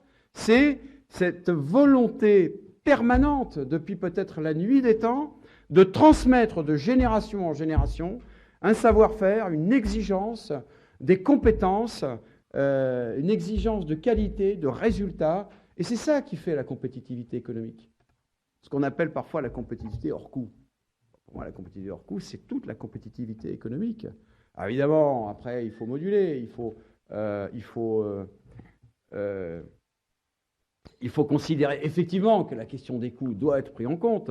Mais si on rentre dans la question de la compétitivité uniquement par les coûts, c'est terminé. On est dans une spirale négative de régression et on détruit tout. Si on rentre sur la question de la compétitivité économique sous l'angle de la formation, des compétences, de l'évolution de carrière, des classifications, pourquoi pas, parce que c'est lié, à ce moment-là, une fois qu'on a posé ça comme étant l'enjeu majeur, on peut aussi s'occuper des coûts. Et on est dans une spirale positive. Donc, répondant ça, pour moi, je réponds à la question des 10% de chômeurs. La question des 10% de chômeurs, des 12%, des 5 millions, des 3 millions, des 4 millions, suivant qu'on soit à 6 mois de l'élection présidentielle ou que les conseillers de Pôle emploi ont rempli leurs objectifs de radiation ou qu'ils ne l'ont pas rempli, hein, parce qu'il y a quand même ça aussi. Aujourd'hui, maintenant, on commente les 15 ou 17 ou 23 chômeurs de plus. Ça devient juste du délire total. Moi, je m'en fous de savoir si ça a baissé de 50 000 ou si ça a remonté de 40 000 parce que c'était le mois d'août et les conseillers de Pôle emploi sont en vacances, ils n'ont pas fait leur quota de radiation. Franchement, de qui on se moque? Il y a 5 millions de personnes aujourd'hui qui sont sans emploi. Et puis c'est tout. Et il y a depuis 20 ans, 40,5 milliards d'heures de travail en France, et ça ne change pas. Voilà. La problématique, c'est ça. Et on pourra gaver à l'infini de formations, parking ou non, peu importe, les demandeurs d'emploi, ça ne va pas leur donner d'emploi. Voilà moi ce que je dis. Et je trouve que le discours qui consiste à dire, qui est un discours de gouvernement typique, quelle que soit la couleur politique, qui consiste à dire, comme je l'ai entendu récemment, mais les chômeurs, ils ont droit à une formation. Bah, j'ai dit bien sûr. Ils ont surtout droit à un emploi. Et donnez-leur autant de formation que vous voulez. Si ça ne crée pas les conditions économiques de la recréation de postes et d'un retour en emploi, c'est quelque part, je trouve, moi, je trouve que c'est pas juste. Parce que finalement, c'est déjà pas bien d'être privé d'emploi, hein, qu'on ait 20 ans sans diplôme, ou qu'on en ait 45, techniciens, cadres, avec des perspectives de réinsertion plutôt médiocres, disons-le, hein, parce que la boîte a fermé et qu'on était issu de la promotion interne, ou on est sur ou tous ces sujets-là, on se retrouve au chômage à 45 ans. Quelles sont les perspectives? Donc on vient dire aux gens, ah, tu as perdu ton emploi, c'est pas bien, mais en plus, si tu l'as perdu, c'est parce que tu es mal formé, parce que derrière le message, il y a ça aussi quand même. Il y a l'idée de dire, parce que on va te faire une formation, tu vas redevenir plus compétitif. Moi, j'ai de gros doutes là-dessus. Il n'empêche que, effectivement, je ne veux pas éluder tous les éléments de la question sur les financements.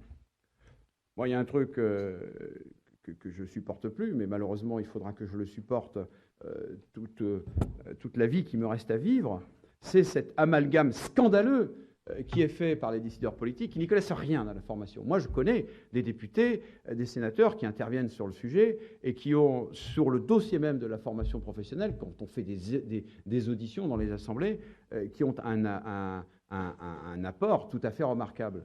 Mais par contre, les décideurs politiques n'y connaissent rien. Ils ne savent dire qu'une chose, la formation en France, c'est 35 milliards d'euros, ça coûte cher et ça ne sert à rien. Et disant cela, moi je trouve qu'ils font un double mensonge. Ils font un double mensonge parce que, la formation professionnelle, ce n'est pas 35 milliards d'euros, puisque quand moi-même je fais remarquer que le premier poste, c'est 35 milliards du jaune budgétaire, c'est le poste de la formation des agents de la fonction publique, on me répond, ah mais non, mais oui, mais en fait non, parce qu'il y a aussi les heures. Hein, quand ils sont détachés pour faire des heures de formation, on les compte dedans. J'ai dit, peut-être bien, mais alors ne dites pas à l'ensemble des Français que la formation professionnelle... Parce que les gens, ils pensent formation professionnelle, ils pensent les gens qui sont en formation professionnelle, à la machine à outils ou des choses comme ça. Ça, c'est 1% de 535 milliards d'euros, c'est 5,35 milliards d'euros, c'est pas tout à fait le même chiffre. Et en plus, sur ces 5 milliards d'euros, il y en a déjà une bonne partie, et c'est nouveau, qui a été prélevé sur la masse nécessaire à former les gens dans l'emploi pour aller sur les plans qui sont des plans massifs de formation des demandeurs d'emploi, avec moi, c'est ma grande critique, une efficacité qui n'est jamais mesurée. C'est le problème de la formation, c'est qu'on raisonne en termes de budget. Et au passage, dans les régions aujourd'hui, puisque la compétence de formation professionnelle des demandeurs d'emploi est désormais, mais c'est depuis longtemps, à l'agenda des régions avec les budgets. Et moi, je vois bien, les gens ils disent « Ah, j'ai un budget ». Mais oui, mais d'accord, tu as un budget, alors tu vas le dépenser, tout le monde dépense. Donc on a sur ce sujet-là, moi c'est ma grosse critique, et je pense que c'est matière à répondre à votre question, on fait l'amalgame, on fait la confusion entre le budget et l'objectif en termes d'efficacité économique. Et je trouve qu'on est aujourd'hui sur une pente qu'on n'a pas réussi à redresser. Sur la façon dont nous, partenaires sociaux, on aborde le dossier de la formation professionnelle, je pense, n'est pas la façon qui génère le plus d'efficacité économique. Et moi, j'aime bien ce sujet-là parce que la formation, et on le voit bien dans le dialogue social dans les branches, c'est un sujet sur lequel, un terrain sur lequel, finalement, on a une bonne antériorité d'efficacité du dialogue social entre les employeurs et les salariés. C'est un bon sujet. Moi, je considère, je termine là-dessus, que c'est un peu, je l'ai dit, j'emploie l'expression, la formation professionnelle, c'est le fort Alamo du paritarisme. C'est le dernier lieu, aujourd'hui, où s'exerce la responsabilité du partenariat social sans ingérence de l'État. Dans une OPCA, aujourd'hui, il y a les partenaires sociaux et ils décident ensemble, entre eux, les priorités, l'affectation des budgets. Ils se critiquent quand même. Tout ça sous une lumière très forte du projecteur de l'État et qui, c'est bien normal, vient vérifier que l'argent est bien dépensé, va bien au budget de la formation, avec des exigences de qualité depuis le décret de juin de cette année, avec des exigences de qualité renforcées. Donc on a tous ces sujets-là et je pense qu'il faut être extrêmement attentif à protéger ce secteur-là, parce que dans l'idée que je m'en fais, c'est peut-être un des derniers secteurs, la formation professionnelle, où aujourd'hui on exerce une représentation, on pratique un dialogue social d'un haut niveau et surtout d'une ambition, d'une ambition importante. Alors, la question sur je ne prétends pas, loin de là, avoir sur le coup, sur ces questions-là, toutes les réponses. Au contraire, d'ailleurs, sinon je ne serais pas là et on... Ah, je vois que j'ai oublié une question, mais je la traiterai en dernier. Alors, il nous semble que sur l'évolution des métiers, l'évolution des environnements de travail, il y a une responsabilité renforcée à analyser, à juger de ce que c'est que la situation de l'encadrement aujourd'hui. À l'évidence, les organisations de 2016-2017 sont, même si elles n'ont pas toutes évolué de façon aussi radicale, mais les organisations du travail et la place de l'encadrement dans ces organisations-là a vraiment muté de façon extrêmement importante. Et moi, je pense qu'on a du retard. Je pense sincèrement qu'on a du retard. Et je vais le prendre par un bout, cette problématique, par le bout, je pense, qu'il illustre le mieux. C'est l'intervention. Alors là, ce n'est pas tout à fait ce qu'on appelle le numérique aujourd'hui. On parle beaucoup, je pense que l'acception la plus courante, la plus pratique du terme numérique en tant que terme générique, c'est principalement sur la transaction commerciale entre le service et son client. Même si après, dans l'industrie, l'intervention du numérique a un impact important sur la robotisation des process, etc. Enfin, dans tous les métiers, dans toutes les branches, il y a une interprétation, un impact différent. Mais donc principalement, on est là sur les deux tendances. Mais moi, j'en prends une autre qui est très peu citée finalement. Moi, ça m'a toujours fasciné.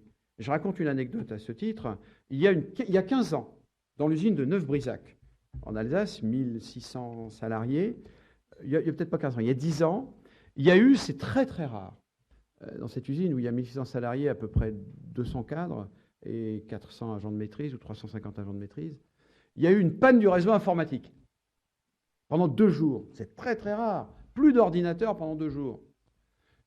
Eh bien, 60% des cadres ont pris congé. Pour moi, tout est dit. Et là encore, on ne s'en est pas rendu compte.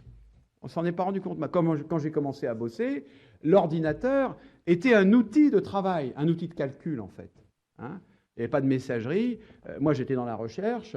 J'avais mon ordinateur à côté. Et puis, quand j'avais besoin de tabuler des équations, de faire tourner des modèles, je me mettais face à l'ordinateur, je faisais mon truc. Et puis après, je retournais à mon travail. J'allais voir les collègues, les manips, etc. On remplissait des cahiers de notes. Et puis, petit à petit, comme la grenouille plongée dans l'eau qui chauffe, on ne s'est pas rendu compte. Et on se réveille aujourd'hui avec un écran face les yeux, un écran dans la poche, avec un lien permanent avec son collectif de travail, et on ne s'est pas rendu compte de l'évolution jusqu'à aujourd'hui. Et on se rend compte que sans ça, on ne sait pas travailler. Des fois même, on a du mal à dialoguer. Nous, syndicalement, on pose tout un tas de questions par rapport à ça. Qu'est-ce que c'est qu'un ordre donné par mail? Quelle est sa valeur? Et quel est son impact sur le collectif de travail, sur l'efficacité de l'équipe? On voit bien qu'il y a tout un tas de questions qui sont des questions d'ordre managérial, en fait. Et puisque vous posiez la question, qui remettent en question aussi le métier de l'encadrement pour sa partie, j'allais dire, la plus intimement managériale, indépendamment de ce qui sollicite aussi la question des compétences particulières qu'il est désormais nécessaire de mettre en place, qui sollicite aussi, et là j'étends un peu plus le sujet, les questions qui sont relatives au travail à distance, qui sont relatives à une certaine forme de mobilité, d'équilibre entre la vie familiale, entre la vie professionnelle. Ce sont tous ces sujets-là qui sont impactés de manière directe, indirecte, et pour certains depuis peut-être presque 15 ans. Et on se réveille aujourd'hui comme si c'était apparu l'année dernière. En fait, non. Non, le processus s'est installé petit à petit. Voilà pourquoi moi je pense qu'on a déjà du retard. Et on a un enjeu pour l'année prochaine, hein, on peut le nommer. Il va y avoir une négociation sur le sujet. Et ce sera l'occasion. Ce sera l'occasion de faire le point d'étape. Moi, je trouve que c'est une chance. On a une chance de faire un point d'étape et de tirer, là encore, un parti positif de la nécessaire réflexion, du travail en commun sur ce sujet-là, qui est un sujet sur lequel tout le monde a un intérêt à avancer. Ça m'amène peut-être à votre question sur le... Alors, moi, je n'ai pas lancé d'appel, hein. Mais bon, j'ai fait une conférence de presse et forcément, on m'a titillé et il a bien fallu que je réponde. Vous savez comme sont les journalistes, hein, ils sont malins, ils posent toujours les bonnes questions. Non, moi, je n'ai pas lancé d'appel. Je l'ai dit tout à l'heure, j'ai mes propres pratiques, j'emporte avec moi à la Confédération rue du Rocher toute mon expérience syndicale. Et mon expérience syndicale, elle me dit qu'il n'y a pas de gain, il n'y a pas de gain pour tous, partagé par tous, si on n'y travaille pas ensemble. Si on ne fait pas, moi j'ai fonctionné toute ma vie sur le principe de ce qu'on appelle la réunion préparatoire. Je pense que ça parle à beaucoup d'entre vous. Qu'est-ce que c'est qu'une réunion préparatoire? C'est une réunion où on se prépare et où on arrive détendu, zen, parce qu'on n'est pas dans la phase de négociation, mais on s'explique. On dit, voilà moi comment je vois les choses. Ah bon, t'es sûr? Oui, bon, moi c'est tel sujet qui est plutôt important pour moi. Oui, je comprends, moi je suis plutôt sur tel sujet. Bon, pourquoi pas? On va le faire ensemble. C'est comme ça qu'on construit. C'est comme ça qu'il y a une valeur ajoutée à cette diversité-là. Et moi j'ai l'intention de fonctionner comme ça. Je l'ai dit à l'occasion de la conférence de presse. Moi j'ai cette chance que, étant le dernier arrivé, je ne suis encore fâché avec personne. Donc, je vais profiter de cet avantage, qui est un avantage très conjoncturel, je le reconnais, mais il me semble, pour être cohérent avec tout ce que j'ai dit jusqu'alors, et avec la situation d'aujourd'hui, quelque part, je me sens avoir une responsabilité particulière, effectivement. C'est souvent un peu aux plus jeunes de faire même si je ne suis pas le plus jeune en âge, hein, le plus novice, on va dire, de faire le premier pas, et quelque part de s'exposer. Et je dois vous dire que ça marche plutôt pas mal, je ne vais pas vous en dire plus, mais ça a toujours été de toute façon. Nous avons de bons contacts, assez diversifiés, sur un certain nombre de sujets avec l'ensemble de nos partenaires, mais il faut être en cette matière humble et ambitieux, et ne pas trop en dire. Si on veut, à mon avis, avancer dans le bon sens, il faut rester humble entre nous, se respecter, et ne pas trop en dire. Et on sera jugé au résultat. Voilà, moi, ce que je souhaite.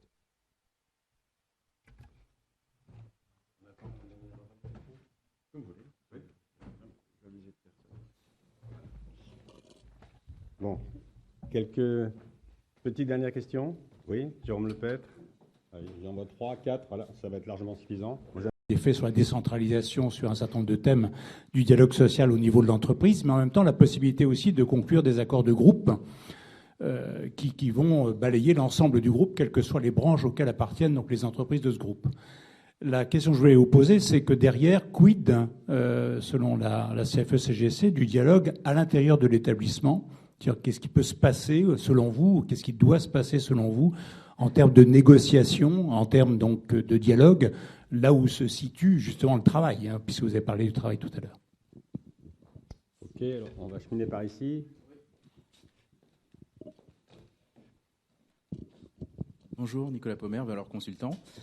Vous avez parlé d'hystérie, de climat hystérique actuellement. Vous parlez dans votre conférence de presse également d'hystérie dans les propos des candidats aux primaires. Dans les propos de ces candidats, il est question du recul de l'âge de la retraite à 65 ans. Quelle est la position de la CFE-CGC sur ce sujet ?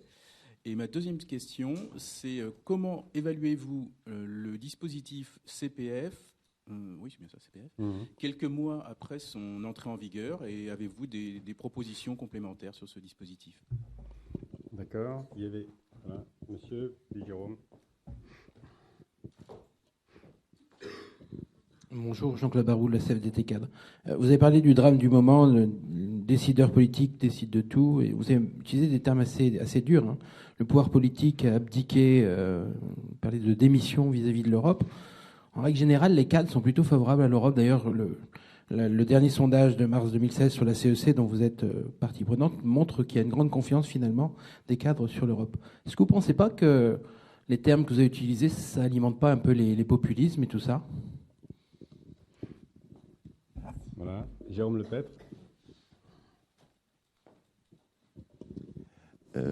Oui, une question sur les élections de représentativité de fin d'année dans les TPE. Est-ce que c'est un enjeu pour la CFE-CGC ? Enfin, en 2012, le résultat n'avait pas été très très brillant. Je crois que la CFE-CGC était derrière la CAT. Est-ce qu'il y a des objectifs en la matière ? Ok, voilà, on va s'en tenir là. Excusez-moi pour les autres, mais sinon on va déborder l'horaire.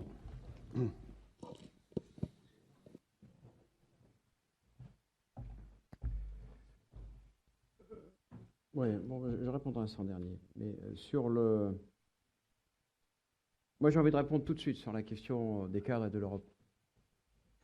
Moi, je ne suis pas du tout d'accord avec ça.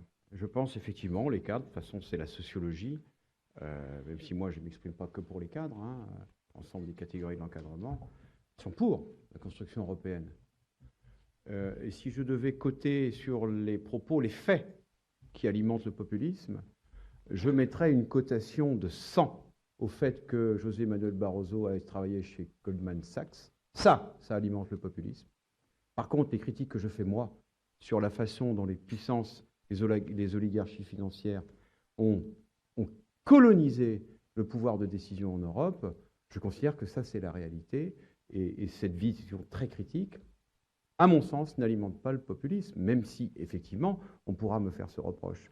Et quand les faits arrêteront, les faits accablants. Moi, j'ai été en contact très rapproché au CDSEI. Je me suis occupé pendant 6 ans du dossier européen. J'étais en contact très rapproché avec le pouvoir de décision européen, avec la puissance des lobbies à Bruxelles. Moi, je sais ce que c'est. Je sais comment ça fonctionne. Et je pense qu'aujourd'hui, c'est ça qui alimente le populisme. Et c'est contre ça qu'il faut combattre, avec effectivement peut-être des propos et des méthodes sur lesquels on pourra discuter. Mais en tout cas, sûrement je n'accepterai jamais qu'on me désigne comme étant le responsable de la fièvre parce que c'est moi qui ai porté le thermomètre. Voilà moi ce que je pense. Mais après, je suis tout à fait d'accord sur l'idée que, répondant ça, d'une certaine manière, je n'ai pas traité toute la totalité du problème. Et après, si on peut de façon, on va dire, raisonnée, oui, je suis tout à fait d'accord à ce qu'on mette en place des plateformes sur lesquelles on pourrait avoir un discours commun, probablement plus mesuré, pour, d'une certaine manière, mettre en perspective ce que c'est aujourd'hui que le pouvoir de décision européen, que son pouvoir de régulation, que sa capacité à intervenir sur les lois dans les différents pays, et ce que nous, on en pense. Moi, je suis favorable à ça. Et d'ailleurs, on est extrêmement impliqué sur le terrain, sur tous les sujets européens à la CFE-CGC. On est extrêmement impliqué, au-delà même de notre propre représentativité, parce qu'on considère que c'est un dossier majeur. Mais je suis d'accord, je prends la critique au mot. Hein. Parfois, il faut user de slogans, et parfois, on pourra me reprocher que le slogan est un peu réducteur. Je prends la critique, je l'accepte, mais il me semble aujourd'hui qu'il n'y a pas beaucoup d'autres choix. J'espère que demain, il y en aura d'autres, hein, mais voilà comment je ressens la situation aujourd'hui. Hein. Sur l'enjeu des TPE, effectivement, 10,8% de votants. Dans ces conditions-là, se positionner les uns par rapport aux autres, pour moi, c'est vain. C'est la raison pour laquelle l'enjeu numéro 1, on l'a dit et répété, c'est le taux de participation. Hein, bientôt demain, quand il y aura 1% des gens qui voteront, on commentera jusque dans le New York Times la répartition des cotations des gens. À un moment donné, ça n'a plus de sens. Pour moi, on peut commencer à interpréter, et encore faut-il faire l'effort de distinguer des catégories dans lesquelles les gens se sont présentés, on peut commencer à interpréter les résultats à partir du moment où au moins 50% du corps électoral s'est déplacé. Pour moi, l'enjeu des TPE, c'est ça. C'est l'enjeu numéro 1. Après, sur la question de savoir qui est devant l'autre ou qui est derrière l'autre, moi, je suis très à l'aise par rapport à ça. Comme je vous l'ai dit tout à l'heure, j'ai fait de longues études et la cotation des élèves en fonction de la note qu'ils ont eue en maths ou de la note qu'ils auront en français, pour moi, c'est du passé, tout ça. Hein, ce qui compte, c'est le résultat. Moi, je ne suis pas hyper accroché à l'idée demain de faire un demi-point de plus que tel ou tel autre. Pour moi, ce n'est pas ça qui me rendra meilleur. L'objectif, c'est qu'on construise ensemble des dispositifs, je l'ai dit, je le répète, dans lesquels chacun pourra s'identifier dans son individualité propre et dans sa capacité à intervenir dans la société.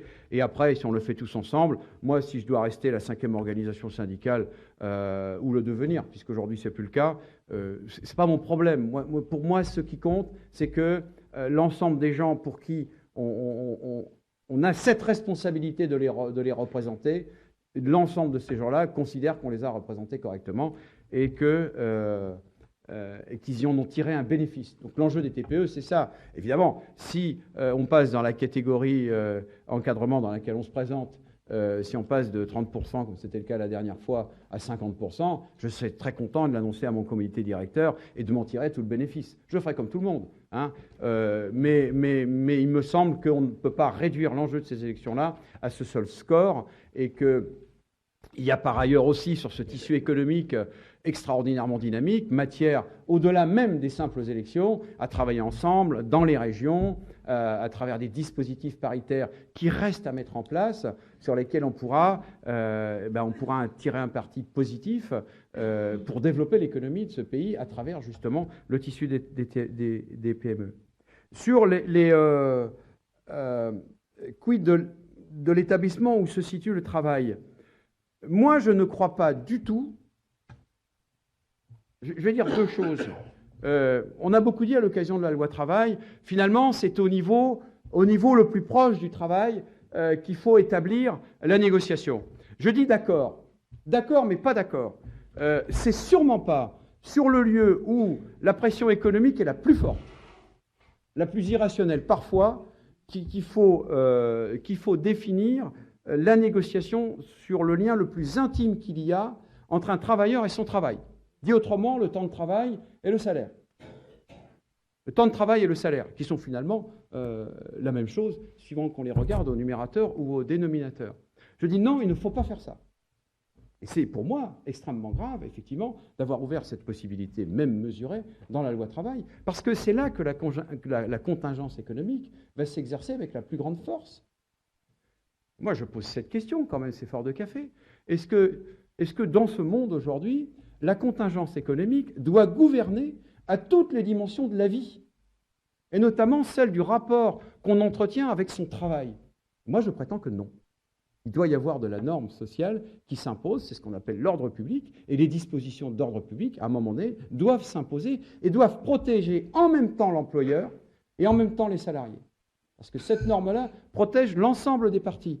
Et moi, à l'occasion de ce débat, on a rencontré les représentants des employeurs, et il y a quand même un grand nombre d'employeurs et de représentants qui disent « mais nous, ça ne nous arrange pas de nous retrouver sous la contrainte de devoir négocier du moins social, alors que même nous n'en avons pas l'intention. » Et que c'est le nivellement par le bas du rapport de force économique qui nous amènera à le faire. Et il faut que l'ensemble de la société protège en même temps les employeurs et leurs salariés de cette intrusion du rapport de force économique dans le rapport de force sociale. Par contre, sur l'établissement, moi j'en ai fait l'expérience, moi je suis depuis 18 ans dans une usine 100% syndiquée. Alors, vous allez me dire c'est rare, pas si rare que ça. En fait, on dit beaucoup de choses, 10 ou 12%, c'est la moyenne de 80% par endroit et beaucoup d'endroits où il y a zéro. On travaille beaucoup à travailler sur l'implantation syndicale. Et tous ensemble, on y travaille. Mais c'est le lieu, effectivement, de la plus grande pertinence, probablement, pour travailler sur un certain nombre de sujets qui touchent à l'organisation du travail. Là-dessus, on est d'accord. Et il y a des outils pour ça. Il y a des outils pour ça. Sur les différents dispositifs existants depuis plusieurs années, sur les négociations obligatoires, sur des dispositions sur les seniors, les plus de 55 ans, l'égalité homme-femme, il y a la négociation salariale, il y a tous ces sujets-là, dans lesquels, moi, c'est mon expérience continue, effectivement, c'est le niveau de négociation le plus pertinent, au sens où les représentants sur place sont acteurs et rendent compte directement à l'ensemble de leurs mandants du résultat de leur négociation. Simplement, il ne faut pas perdre de vue la chose suivante, c'est que, et moi je suis très scandalisé de ça, quand on embauche dans une entreprise de haut niveau un commercial, chez Airbus, tiens, par exemple, ou négocier, vendre 250 Airbus à l'Inde ou à l'Arabie Saoudite, c'est pas une mince affaire, à mon avis, les enjeux sont importants. On ne prend pas quelqu'un au hasard en disant « Tiens, tu sais quoi, viens, tu vas négocier le prix ». La négociation sociale, c'est pareil. C'est une question de formation, d'investissement. Aujourd'hui, dans beaucoup d'entreprises, le chef d'entreprise, débordé qu'il est, il fait 15 heures par jour. Je vais les défendre, moi, les chefs d'entreprise, tiens, allez. Parce que ça, c'est une vérité concrète. Il est sous pression, sous pression de ses clients, sous pression des process, sous pression des normes. Parce que ça aussi, c'est quand même un truc invraisemblable. La norme augmente d'exigence absolument partout. Sur certains endroits, on peut se poser la question de savoir si effectivement c'est d'une grande utilité, mais il n'empêche que la norme, elle augmente partout. Il faut que les entreprises, elles fassent face à cette augmentation de la norme. Et on vient nous dire la norme est positive dans l'augmentation partout, sur l'environnement, sur la sécurité, sur la fiscalité, partout, partout, partout. Il faut de la norme. Par contre, dans le travail, il faut la diminuer. Moi, je pose la question, quelle est donc cette société dans laquelle la norme doit augmenter partout, sauf dans ce qu'il y a de plus intime dans la relation qu'un individu a avec son travail. Donc, la question de la formation, en même temps des employeurs, en même temps des représentants des salariés, la question de la latitude qui leur est donnée pour pouvoir créer dans leur environnement de travail, là où la vraie spécificité de l'environnement s'exerce, moi, évidemment, on y est tous favorables. Et aujourd'hui, elle s'exerce. Rappelons quand même le nombre d'accords signés à plus de 80% par l'ensemble des organisations syndicales en 2015, 30, je ne sais plus moi, 36 000, c'est ça, voilà, un chiffre en augmentation et qui est plutôt remarquable, qu'on ne cite jamais. Voilà, les chiffres qu'on cite quand on parle de syndicalisme à la télé, c'est le nombre d'adhérents et puis le nombre de jours de grève qui, d'ailleurs, au passage, ne fait que diminuer. Je termine sur l'hystérie, tiens. Le recul de l'âge de la retraite. Moi, je ne vais pas poser ici un élément de doctrine qui existerait à la Confédération sur la question de principe de reculer ou non l'âge de la retraite. Moi, je pose des données économiques. Depuis 15 ans de réformes systémiques sur l'allongement de la carrière et le recul de l'âge de la retraite, le taux d'emploi des plus de 55 ans, il a augmenté de 11 points. Waouh, super. En proportion, le taux d'emploi des moins de 55 ans, il a baissé de 3 points. Vaste communicant. Le nombre d'heures de travail est toujours à 40 milliards. Donc, sur le ruban de votre vie, mettez une fenêtre représentant votre carrière professionnelle, tirez-la du côté des 65 ans, pourquoi pas 70 demain, l'autre bord de la fenêtre avancera de plus en plus vers les 30 ans. Voilà, c'est tout. Après, moi, je veux bien qu'on réfléchisse sur ces notions-là. Vous savez, un jour, le regretté Bernard Maris, économiste qui intervenait sur les médias, disait finalement, on est sur un modèle économique où on prend sa retraite après 60 ans. Mais pourquoi on ne prendrait pas sa retraite entre 20 et 60 ans et on travaillerait après? Ben, je pense qu'on est en train d'y arriver, tout doucement. Alors, si c'est ça, effectivement, le projet de l'ensemble de la société, au moins qu'on le dise. Au moins qu'on le dise. Et je mettrai un peu moins la pression à mes enfants pour qu'ils terminent leurs études et qu'ils cherchent du travail.